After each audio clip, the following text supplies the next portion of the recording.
Salve, salve, minha galera do Terceirão, do Santa Maria, dos Terceirões do Santa Maria. Tudo certo? Tudo beleza? Vamos para a aula aí então, ó. Vamos falar sobre os Estados Unidos no período entre guerras. Os Estados Unidos aí, nesse momento em que está acontecendo o trâmite entre a Primeira e a Segunda Guerra Mundial, tá? Então estamos aí, ó, na aula 7, na apostila 4, na frente B. Ainda naquela aula relacionada aí à Primeira Guerra Mundial, tá?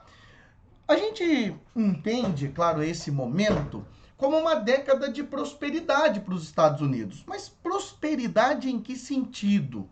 Se a gente sabe que, de um lado, os Estados Unidos teve uma altíssima lucratividade com os altos preços da última fase da guerra e, é claro, naquilo que acabou sucedendo-se aí, porque muitos países europeus estavam com seus parques industriais destruidíssimos, então precisavam muito, é claro, de produtos, e os Estados Unidos vai acabar aproveitando, porque está sozinho nessa empreitada, e vai acabar entregando seus produtos para esses países. E a agricultura? A agricultura viveu um período de grandiosa fragilidade, porque muitos agricultores não possuíam condições de plantio e o governo norte-americano não estava nem aí para eles, não tinha nenhum creditozinho para esses agricultores, tá? Muitas minas de carvão e indústrias criadas aí, mais do que a procura. Só que isso, é claro, num determinado momento foi útil. Chegou uma determinada época, meados da década de 20, já não era mais assim tão necessário. E outra coisa, uma boa parte dos lucros da guerra não eram aplicados dentro dos Estados Unidos, era aplicado fora, porque teve muita gente que conseguiu comprar empresas fora dos Estados Unidos, na Europa, por valores baixos, porque elas estavam muito desvalorizadas. Então, poucos investimentos acabaram ficando dentro dos Estados Unidos. E aí, para ajudar tudo isso, uma época de um grandioso moralismo, com a aplicação, por exemplo, da lei seca, que é criada em 1917, mas é aplicada em 1920, com o objetivo de proibir a comercialização e diminuir também o consumo de bebidas alcoólicas. A gente sabe que essa lei seca nos Estados Unidos não deu tão certo assim, porque isso acabou estimulando a venda do produto, o comércio do produto em larga escala, de uma forma aí contrabandeada. Isso vai acabar acontecendo pra caramba. Nesse cenário que envolvem-se aí muitos indivíduos famosos, muitos gangsters famosos, como por exemplo o famosíssimo Al Capone, né?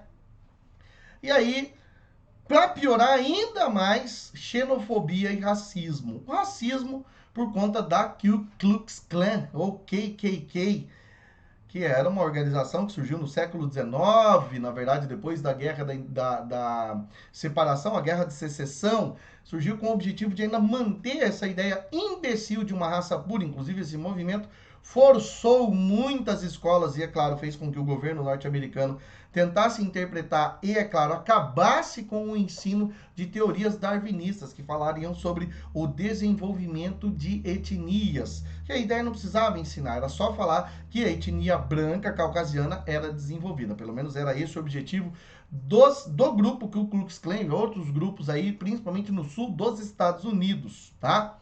A título de exemplo, um professor de biologia aí, ó, durante esse período, lá na cidade de Dayton, no Tennessee, acabou sendo preso porque ele se negou a obedecer a essa ideia. Ele continuou ensinando as teorias de Charles Darwin. É aí que a gente vê uma relação terceirão, uma relação infelizmente e habitualmente grandiosa entre o desrespeito, o preconceito étnico nos Estados Unidos, eterno, né, e praticamente infindável. Meu amigo Floyd, tamo junto. E outra coisa, né? A lei Johnson-Reed, ou o Johnson-Reed Act, que vai permitir a entrada só de 2% dos imigrantes daqueles grupos que já estariam dentro dos Estados Unidos, para principalmente evitar a entrada de asiáticos, né? Japoneses eram proibidos, por exemplo, de entrar, e também judeus, eles não queriam que entrasse essa galera aí. Muito bem.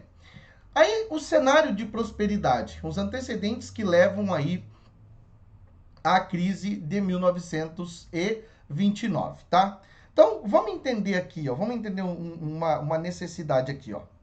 Muitas empresas vão precisar aumentar a capacidade para dar conta, é claro, de entregar os produtos solicitados pela Europa. Muito bem, isso vai acabar elevando a quantidade de empregos e também vai acabar elevando a produção. Por isso que aqui a gente tem o quê? Superprodução. Esses trabalhadores estão ganhando salários muito elevados e os preços estão estáveis. Só que nem todo mundo tem emprego, não é assim, nossa, então é um cenário maravilhoso. Não, já tinha desemprego nos Estados Unidos, existia isso, existia miséria, mas fora isso, existia aquele grupo de pessoas que tinha aí emprego. E muitos desses que têm salários altos e, é claro, conseguem desfrutar disso, vão fazer altíssimos investimentos. Investimentos em ações, no caso de algumas empresas, e investimentos imobiliários. E isso quem vai acabar se beneficiando são bancos e empresas, bancos porque emprestam dinheiro a juros, e as empresas que conseguem obter alta lucratividade vendendo as suas ações. E aí, torna-se o quê? Ó, um círculo vicioso. Eu sei que não ficou nada parecido com um círculo aí, eu quero que você imagine isso na sua cabeça como um círculo vicioso. Para depois, um cenário trágico, que foi o da crise da superprodução, que acaba acontecendo aí por conta de quais fatores? Superprodução agrícola e industrial, queda das exportações devido à recuperação e desenvolvimento da economia europeia. Claro que uma hora isso ia acontecer, mas por enquanto os Estados Unidos estava só o quê? Produzindo, e produzindo, e produzindo, até que chegou um momento que os países europeus falaram, agora a gente não quer mais.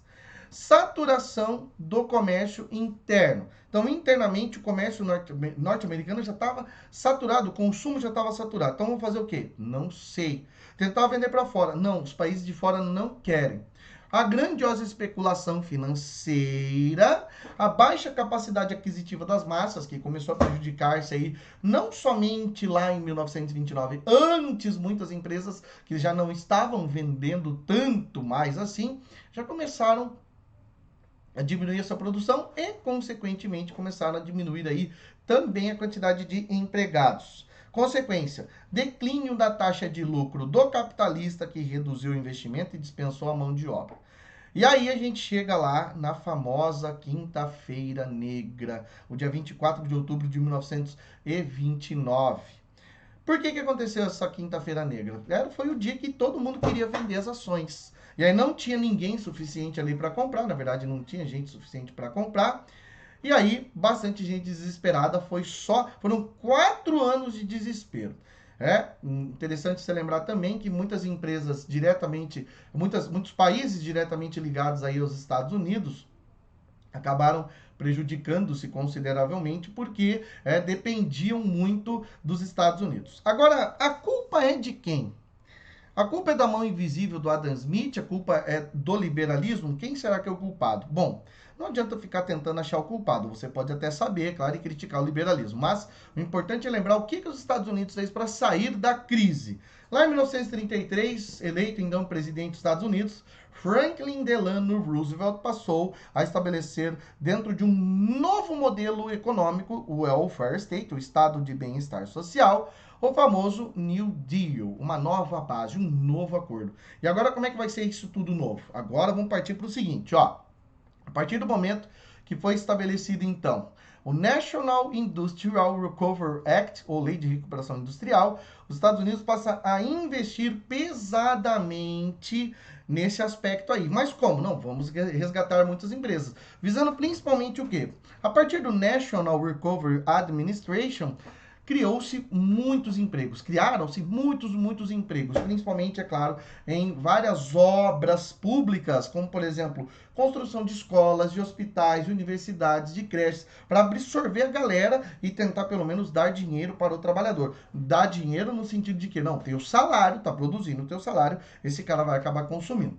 E outra coisa importante também foi o Agricultural Adjustment Act, que vai conceder crédito para os agricultores, coisa que, é claro, nunca tinha se pensado antes.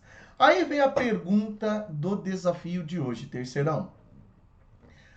A crise foi resolvida? A gente pode falar que essas medidas acabaram resolvendo a crise a curto prazo? Ou a médio prazo? Ou a longo prazo? A crise foi resolvida? Foi resolvida quando, professor? Ué, na década de 30 foi resolvida a crise? E aí, o que você me diz? O que você acha? Responda lá da forma como você vai encontrar também na apostila e em mais uma pesquisinha que você fazer. Se quiser fazer, maravilha. Se não quiser fazer, não tem problema, a amizade é a mesma. Beleza? Show de bola? Forte abraço para vocês e até qualquer hora.